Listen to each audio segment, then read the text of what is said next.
Elhamdülillahi Rabbil alemin Errahmanirrahim Maliki yevmiddin İyyâke nebudu ve iyâke nestaîn İhdina sıratal mustaqim sıratal lezîne an'amte aleyhim gayril mağzubi aleyhim velezzâlin Vel asri innel insâne lefî husr illellezîne âmenû ve amilussâlihat ve tebâsav bil hakki ve tebâsav bis sabr Subhana rabbika rabbil izzati amma yasifun ve selamun alel mursalin elhamdülillahi rabbil alamin. Amin. Ушул окулган Кураныбыздын собу Ормон уулу Асан агабыздын арбагына багышталсын. Жаткан жери жайлуу, топурагы торко болсун. Ыйманы саламат болуп, жаны жаннаттан болсун. Ушул апаатта өтүп кеткен мекендештерибизге багышталсын. Мындан ары элибизге оор сыркой келбесин. Элибиз тынч болсун. Amin. Kur'an'ın arkalı olsun. Bayken yatkan yeri caylı olsun. Artık hayırlı olup hayrat kılgıla. Bulapat. Jalan jakşı adamlar da alıp gitti. Kur'an okutkandan başka ayla yoktur ha. Kur'an'ın arkalı olup artık hayırlı olsun. Hayrat kılgıla. Hayrat. Artık hayırlı olsun.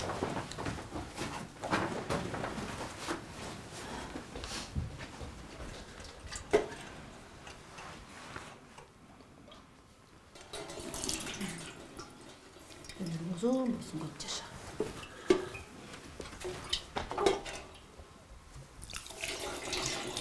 Bak zor.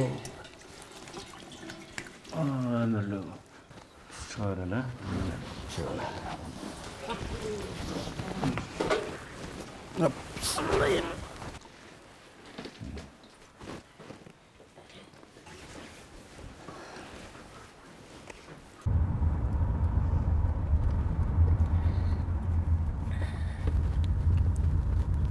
Kızım, O ata.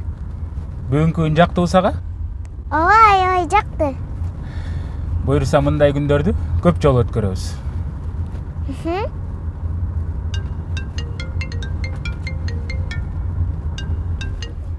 Алло. Ооба баратам. 10 минутта жетип калам. Ата, апамды аябай сагындым.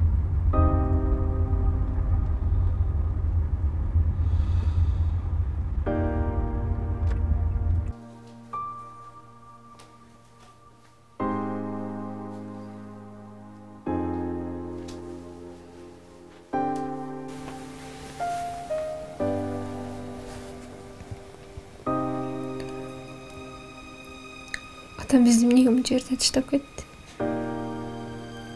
Атамды аябай сагындым. Биз атамды эстеген сайын ал да бизди эстеп турат. Атамдан айрылганыбызга 1 айдан ашты. Атам аябай жакшы адам эле го. Дагы бир жашап турса болмокто. Өлүмдүн алдында баарыбыз бирдейбиз. Ажал адамды жакшы жаманына карабайт.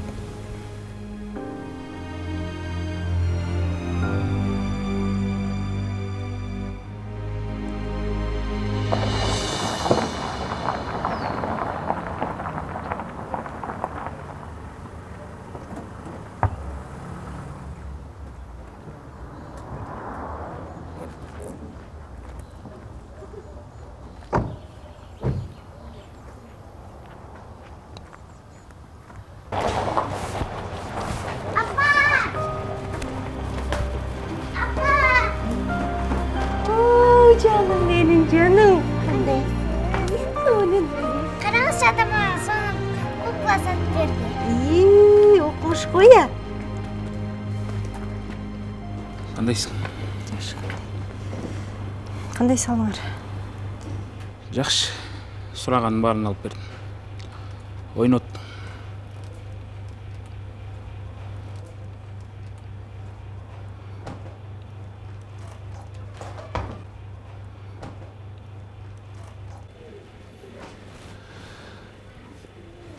Шашпай келем анда дагы.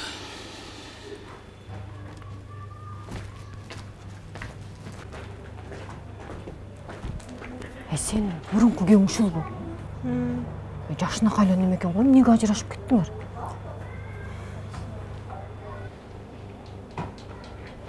Машинасында карачы. Кукуня, тамақ жесің бе? Жоқ, құрсам тоқ.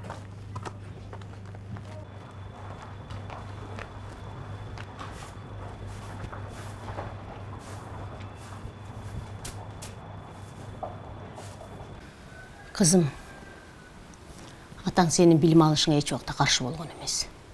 Тескерісінше, біз тапқан ташығаңыздың барын өкөңөргө жұмшадық.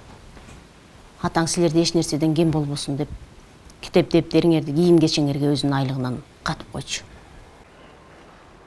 Бирок атам бизди Сингапурга барбайсың дебеди эле. Атаң менен мен сүйлөшкөм. Ал макул деген. Ал сага батасын бере албай калды. Бирок сөзсүз окусун деген. Мақсат, чай ішсең боло? Өзүң эле арык немелең оготур шылынып кеттиң. Эмнени эле ойлонуп атасың? Сингапурга кантип кетем деп ойлонуп атам. Кандайча кантип кетем? Сизди караган адам жок. Жакта мени болсо чоң жумуш күтүп атат. Байке, апам жанында мен эле болуп турам го. Жок, сен Сингапурдан окушуң керек. Экзаменге даярдан. Ай. Эмне эле болуп атасың деген? Мен күн силердикинен чыкпайм. Апаңарды мен деле карайм. Балам, сен атаңды тартыпсың.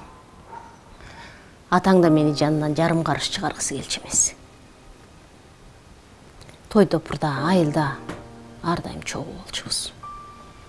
Атаң экөөбүз таанышканда студенттик кез жумушта талаада таанышканбыз. Экөөбүз тең жүдөп какап, тердеп кургап алганбыз. Автобуста чогуу кеттик талаага. Ошондон баштап алыстаган жокпуз. Азыр гана сезип турам. Экөөбүздүн ортобузда алыстыкты.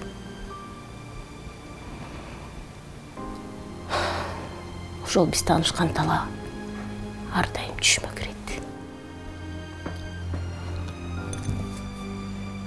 Эже, сиз рекламасыз го? Эмнеге? Соонун жерине келгенде токтотуп салдыңыз да. Ментип эле элестетип жыргап атса.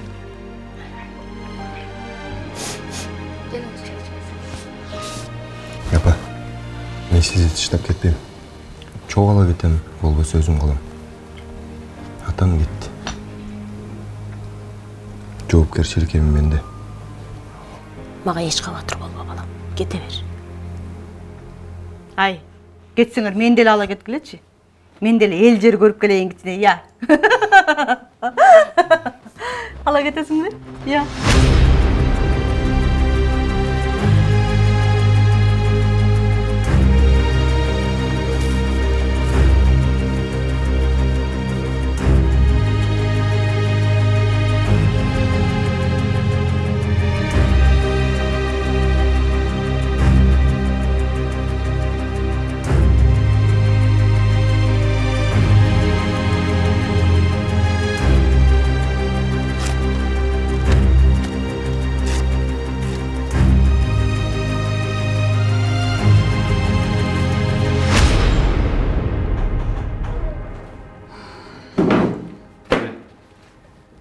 Дамирдин да ушундай иштери бар экен. Ушундай да иштери бар бекен,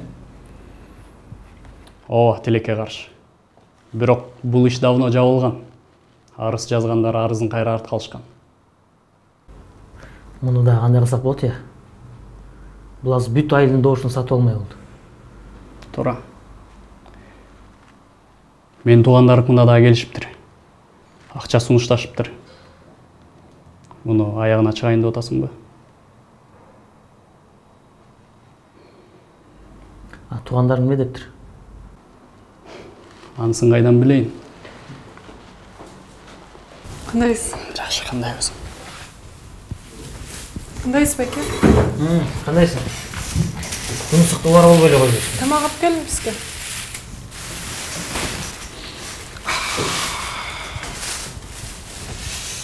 Ысык бая. Ысык кезинде жеп албайсызбы? Шашпай жейбиз.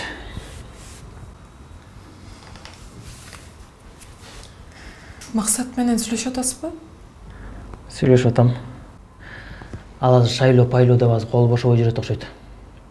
Маанай да баягыдай эмес. Окуядан кийин.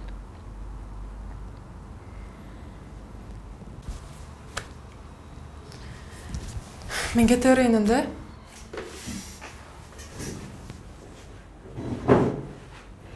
Апама салам айтып кой.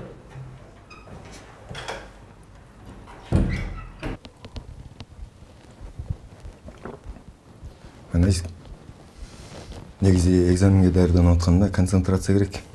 Телефонго алаксоо. Мен интернеттен бир нерсе карап аткан болчумун. Эми интернет азырынча сага дос. Андан кийин сени сатып кетет.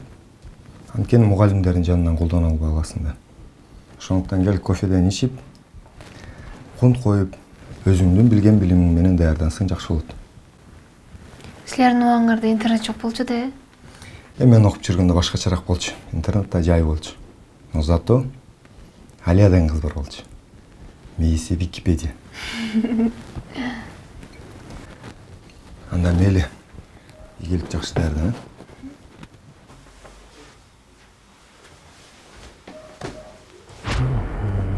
Дамир. Участкага 2 машина даярда. Шайлоочуларың 3000ден кем болсо, билесиң эмне болор. Акчаң күйүп кетет. Депутат болбой калышың мүмкүн. Ооба, Мурат байке. Түшүнүп турам. Биз утушубуз керек. А утуш үчүн эмне керек? Акча керек. Сен ел жағынан ақсап атасың. Анткени сенин участкаңда жанагы Таалай Рысбекович деген адам бар. Ал биздин наныбызды талашып атат. Демек, ошол кишини бир нерсе кылышыбыз керек. Марат байке, ел жағынан камсанабаңыз. Башка жактагы саналыштарын даярдап койдум. Форма 2 менен башка райондордон, областтардан адамдарды алып келем. Буйруса, керектүү пайызды алабыз. Буйруса. Мен анда бара берейин.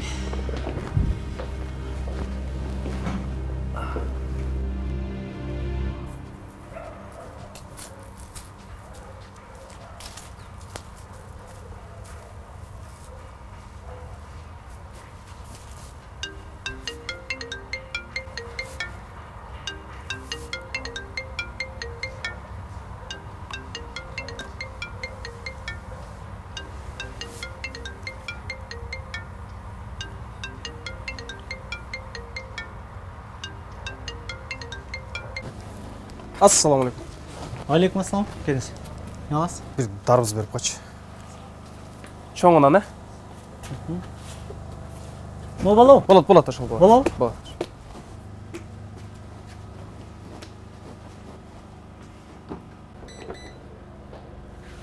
180 сом болды бәке. Жазып өлі қойшы. Атыңыз кім әлі? Бақыт.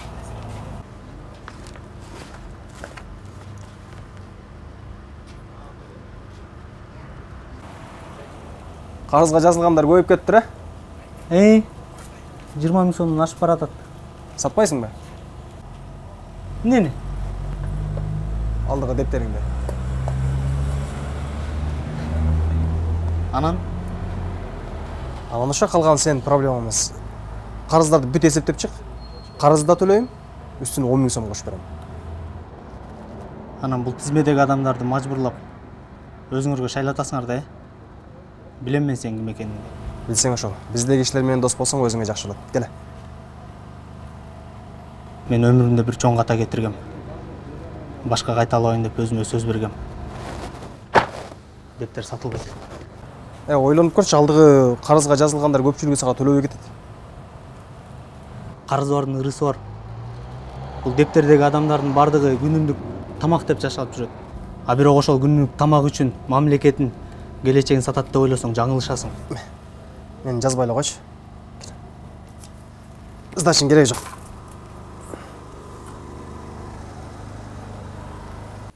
Максат, мен сенден bir нерсе сурайын дедим эле. Оотам сизде. Сингапур эмне болду? Кетмей болдуңбу? Кетиш керек го. Анткени аякта жумушум өтүп атат. Албетте, бул сенин тандооңдечи. Бирок сен кетип калсаң кандай болот? Мына эл арасында жүргүзүп аткан иштердин баары сен иштериң эмеспи? Сенин идеяларың эмеспи? Мына ушу сенин идеяларың аркылуу элге жакшынакай иш жүргүзүп атабыз. Кетип калсаң кандай кылабыз? Кантебиз? Мүмкүн ойлонуп көрөрсүң. Уруксат ба? Гел. Ассаламу алейкум. Ассаламу алейкум. Таалай Рысбекович, жаман жаңылыгым бар. Айт. Биздин округда шайлоочулардын саны көбөйүп баштаптыр. Кандайча? Форма 2 менен башка областта жашагандарды биз жакка каттап атышат. Бүгүнкү күнгө катталуучулардын саны 500дөн ашты. Демек, подвоз кылышат экен да. Бул мыйзамсыз жол. Эми алар жеңиш үчүн ар кандай кадамдарга барышат.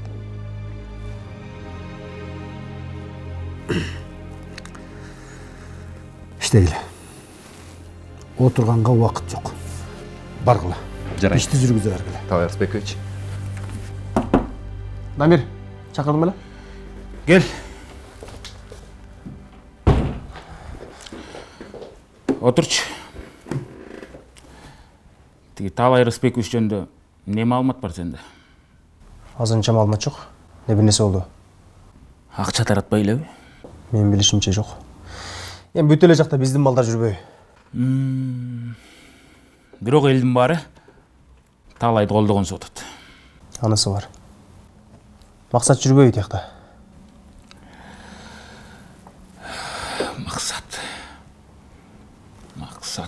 Эгер кааласаң, Максатты бир нерсе кылалы. Мен сага Максатты бирдеме кыл дедимби? Жок, андай мааниде эмес. Анан кандай мааниде?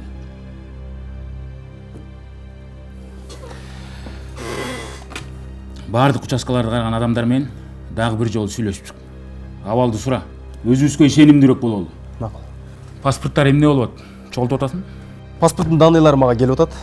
Анан тагы 4 дүкөндөн карыз жазылган дептерlerди сатып алдым. Тизмелеринде 2 айылдын 4төн 1 бар.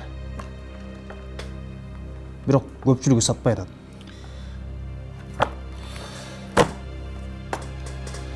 Демеле баары принципиалдуу болуп кетчүт. Боштуң бара бер.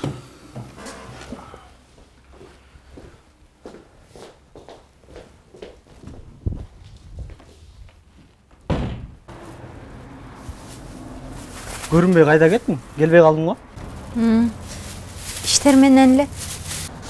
Бүгүн эле сени ойлоп койгом. Кызың чоңой атабы? Үйдө күтүп атат. Эмне маанайың жок? Канча берем? Жөн эле кой. Жазып коем. Көп болуп кетти, жардамдашып коеюн, Жок, мен өзүм эле. Мырс байке. Бияк карап турасыз, Мен өзүм. Ыңгайсыз болот.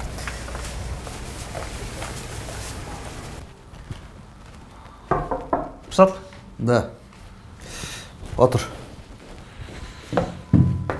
Чакырдыңыз бе, шеф? Так. Дамир менен арыздашың бүткөн деп ойлосо. Бүткөн. Сен өзүң арыздалып, ишти токтотом дегенсиң. Эсиңдеби? Ошондой болгон. Анан эмне анын артынан сая түшүп алып, анын былык кылыгынан чогуу атасың? Шеф, Дамир деген шайлоого баргандат. Дамирге окшогон адамдар бийликке келсе тур эмес болуп калат го. Аны экөөбүз чеччү органдардан эмеспиз. Эми чеччү органдар өзүлөрү жайлап атса, сотко келгенде бошонуп кетип атышса. Эсиңде болсун. Акыйкатчылык деген жок. Сот көз карандысы болмойын, карусел болуп айланган айланган. Сени көз кармап келебиз. Прокуратура иш козгойт. Сотуң болсо бошотуп салып атпайбы? Булардын чыгат дагы былык ишин кайра баштайт. Буларды эч жака кача албагыдай кылсакчы, шеф. Өткөндөгү кыз ала качууда. Сен да бар экенсиң. Анан дагы мен өздүк булактарыман маалымат келип түштү. Кумпомошко тиешеси бол дейт. Мен ишенген жокмун. Ал бала андай эмес деди. Туурабы? Сизге үйдө жактан чыгышкан экен, Сен жаш бала эмессиң. Дамир кимдин жигити экенин жакшы билесиң. Кыскасы, Дамирге тийбегиле дейт. Түшүнүктүүбү? Түшүнүктүү болсо бошсуң анда. Бара бер.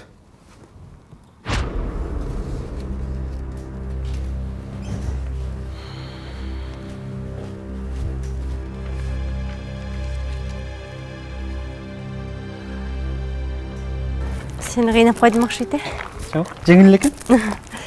Биз жетип калдык. Кайсы сенин?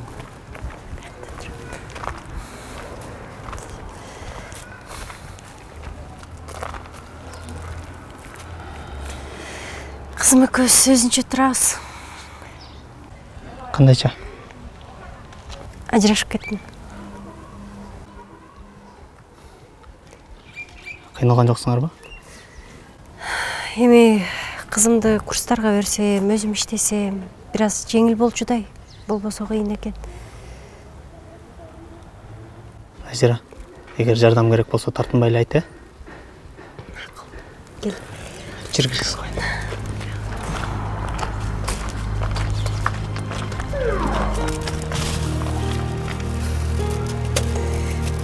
Матеса.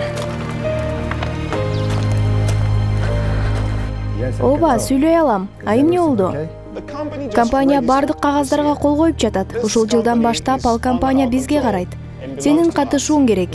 Биз түшүнөбүз, ортодон сенин атаң менен окуя болуп кетти. 1 айга жакын убакыт короттук. Эми кандай кылабыз? Болжол менен кайсы убакытта келип каласың? Крис, азыр менин өлкөмдө бир өзгөчө кырдаал болуп жатат. Кандай кырдаал? Биз үчүн маанилүү нерсе шайлоо келатат. Мен бир чоң депутаттын кеңешчиси болуп жүрөм. Ал адамдын утушу өтө маанилүү. Бирок мен шайлоо бүтөрү менен дароо эле силерге келем. Максат, албетте бул сенин тандооң. Бирок сен унутпа, сен бизге дагы керексиң. Мен түшүнүп турам. Бүтөрү менен мен силерде болом. Чоң рахмат. Мен сени күтөм анда. Жакшы кал.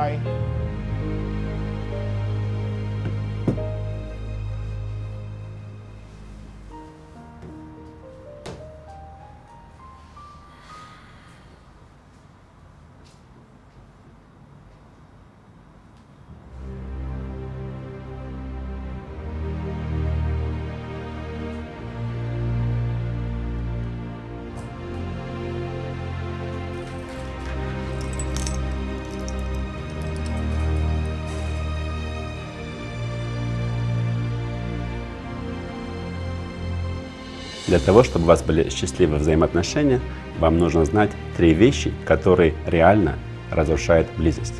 Поэтому, если вы будете знать и не будете оспаривать эти 3 вещи, я вам гарантирую, на 90% вы сохраните свои взаимоотношения и будете просто счастливы. Вы готовы? Да. Окей. Первое. Мужчины что не любят? Это когда их критикуют. Ни один человек не любит, когда их критикуют, а мужчина это просто ненавидит. Вот если вас будут критиковать, у вас будет желание, стремление что-то делать больше. Нет, скорее всего, опять меня критикует, и нет желания стараться еще больше. Поэтому критика это разрушает близость. Второе, что разрушает близость, это когда контролирует. Где ты, с кем ты, когда ты придешь. И много таких вопросов, там, или там в карманах рыскать что-то, в телефонах там подсматриваешь, какой там пин-код или так далее. Мужчины просто ненавидят, когда их контролируют. И третье, что мужчины ненавидят, когда женщины закрываются.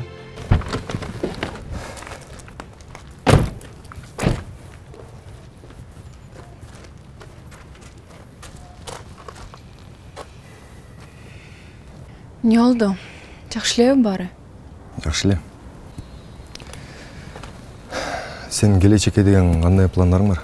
Кандай мааниде? Түз эле мааниде айта берди. Максат, андай суроолоруңду бере бербечи, макулбу? Кандай пландар болмок эле? Экөөбүз үйлөнөбүз, чогуу жашайбыз. Мен сени менен болом.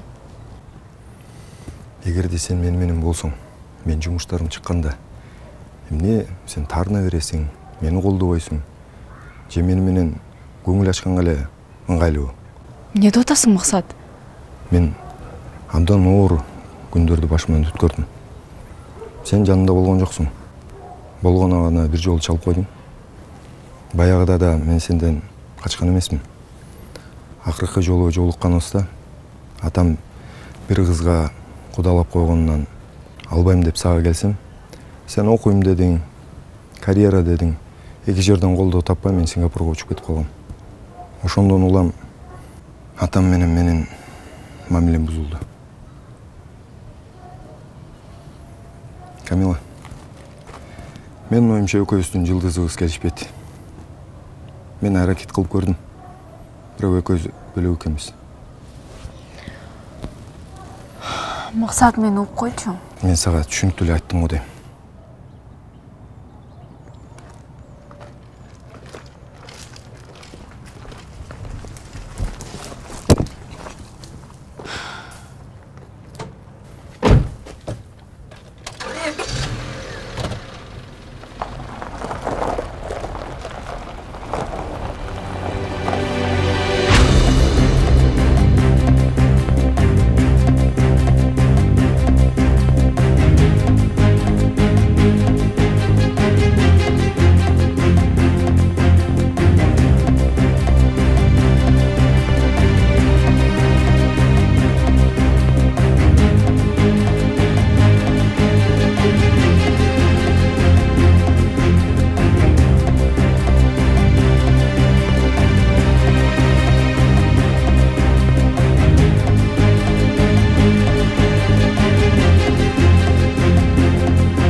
Кандайсың, Ахмет?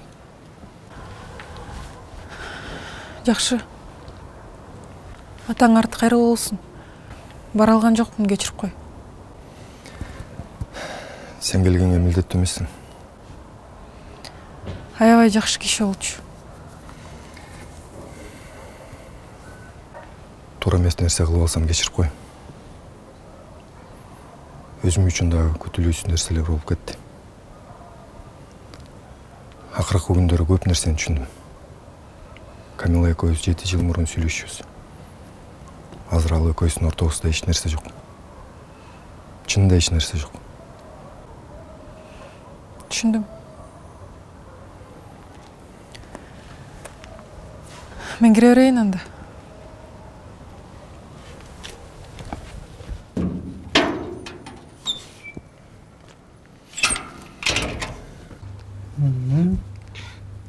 Тоолорун алдың бираз күрөң кылып коебуз, Кыз болот. Ой, кел. Кандайсыңар? Жакшы. Тренинг кандай болду? Тренинг жакшы. Жалаң макшыгон аялдар чогулуштур. Жакшы эле болсо болду. Силер эмне кылдыңар? Биз жакшы. Кечке ушинтип сүрөттөрдү ойнодук, Ой, эртеле келмекмин, жана агитаторлор карма болуп жолдон. Программасын айтышты дагы эмне? Узун сөз. Ой, сүйлөп отурса асмандын башы. Анан сен эмне дедиң? Шайлоого барбайм, убар болбогула дедим. Сен эмне шайлоого барбайсыңбы? А барганда эмне? Менин добушум бир нерсе чечеби? Назира, шайлоого барбагандык тескерисинче туура эмес. Өз өлкөңө кайдыгерлик болуп калат. Ар бир адам өз үчүн чечиш керек да. Шайлап эле атабыз, кана иштешкендер. Кептин баары ушул элдин кайдыгерлигинде болуп жатпайбы? Биз шайлагандан кийин демек жоопкерчилик бизде дагы бар. Эгер биз туура тандоо жасасак, анда өлкөбүзгө берген жардамыбыз ошол.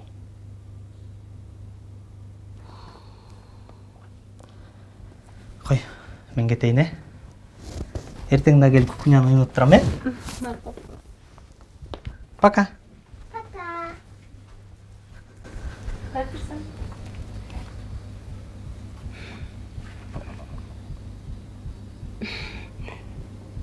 Бояк кылып коюп турсуң. Жакшы ал.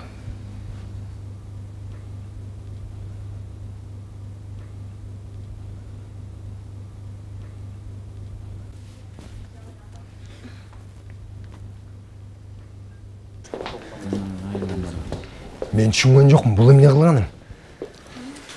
О, Максат, кел. Не мынча ачуулусуң? Бул сага шайлообу же эмне? Акчалардын жарышыбы? Мен сени эски дос катары келген экен десе, саясий атаандаш катары келген турбайсың. Элди акчага сатып алам деп кылган иштериңизди туура дейсиңби?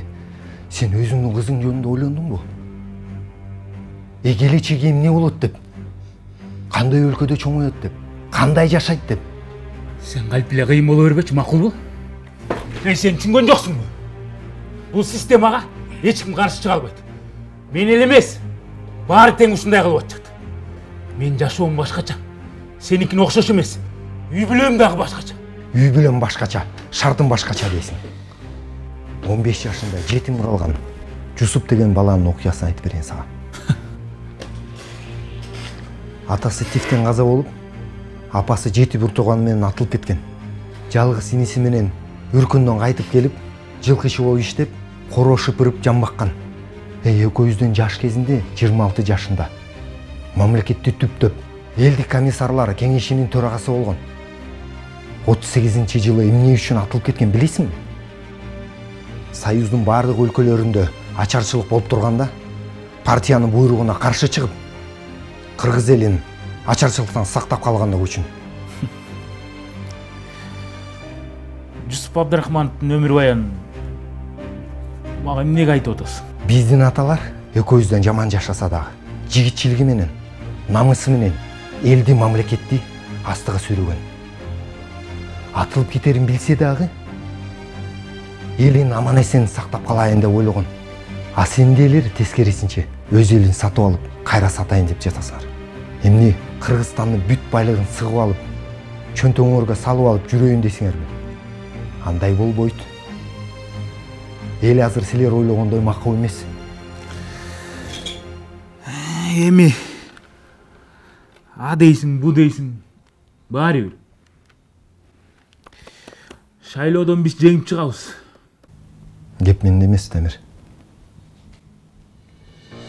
Мага бийлик керек эмес. Жигиттер экиге бөлүнөт. Бири күрөк көтөргөн, экинчиси туу көтөргөн. Менден башка Кыргыздын камчыга сап болчу жигиттери бар. Туу көтөрчү жигиттери толтура.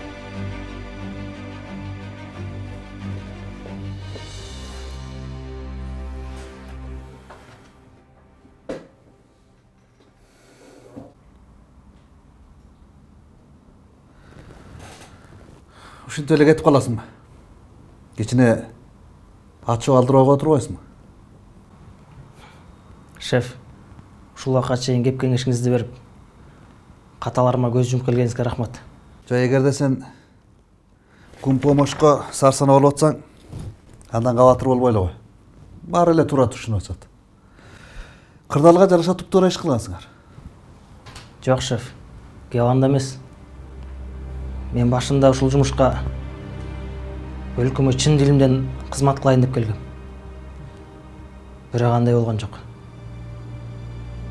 Биздин жумушта ак менен каралар чогуу жүрөт экен. Андан көрөк мун жерди булгабай, өз эркимен арыз жазып, жумуштан кетүүнү туура көрдүм.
Жақында Восток 5 кечи районундагы жаңы Санхаус үйүнө жайгашуу башталат. Санхаус комфорт классындагы заманбап турак жай. Курулушта мезгил сынынан өткөн ишенимдүү технологиялар колдонулган. Ар бир чарчы метри майда баратына чейин ойлонулган. Балдар анчасы, барбекю зонасы, 20 кишилик банкет залы да бар. Бардыгы жайлуу жашоо үчүн. Эртерээк жалыңыз, батирлер күн сайын азаюуда.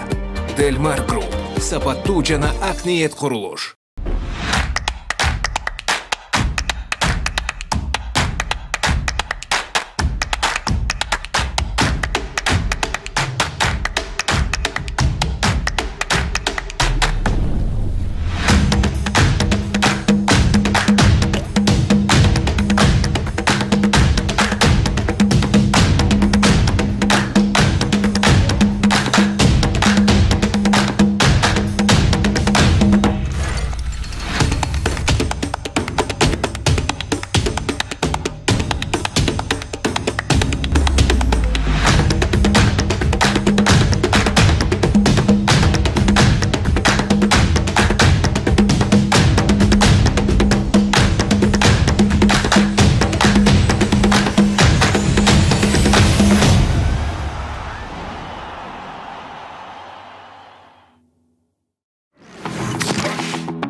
Анимацияны үйренсем деген көптөн берки кыялыңыз бар. Бирок компьютер жок, убактым жок деген маселелер бул кыялды орундатууга тоскоол болуп жатабы? Lights Creative Group командасы менен бирге анимацияны үйрөнүп, жумушка орношуңуз. Компьютерим жок десеңиз, Молбулак компаниясы компьютер менен камсыз кылат. Шашылыңыз, орундар чектелүү.